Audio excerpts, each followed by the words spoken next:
I never thought the person I trusted the most could betray me in ways I didn't even imagine. This all started about a year ago when I moved to a new city for work. I was lonely at first, but then I met this girl, let's call her Jess. We clicked immediately. She seemed genuine, supportive, and fun. We spent nearly every day together, and I started calling her my best friend. But beneath the surface, Jess had a secret life that would eventually turn my world upside down. It all began when I noticed small things going missing: my favorite jacket, some cash from my wallet, even personal messages from my phone that didn't seem to be there before. I brushed it off, thinking maybe I misplaced them or someone else in my apartment was responsible. But the weirdest part was how Jess always seemed a little too involved in my business, asking strange questions about my schedule, my job, and my other friends. I thought she was just curious or maybe a little nosy, but I didn't suspect anything malicious at first. Then one day, I got a text from an unknown number saying, "We know what you did." I froze. I had no idea what they meant. I tried calling the number back, but it was off. That night, I confided in Jess about the message. Her reaction was weird. She told me to ignore it, said it was probably a prank. But something about her tone made me uneasy. The real trouble started a few weeks later. My boss called me into his office and showed me an email supposedly from me, filled with confidential info about a project I was working on. I was shocked. I never sent that email. I immediately thought someone was trying to frame me. I remembered the unknown text, the missing things, and started to suspect Jess. But I didn't want to believe it.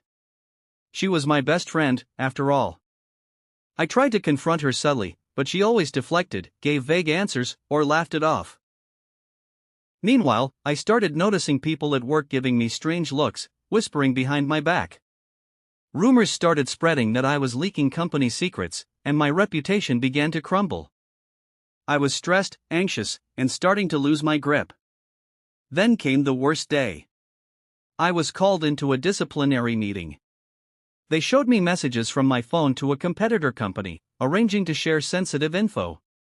But I never sent those messages. I was dumbfounded. I begged them to investigate properly, but no one believed me. It felt like a nightmare. In desperation, I started digging through my phone backups, my computer, anything I could find. And that's when I found it: hidden files, apps I never installed, spyware that someone had secretly put on my devices. I felt sick. I knew exactly who could have done this. I gathered proof, screenshots, logs, recordings, and confronted Jess. I showed her everything.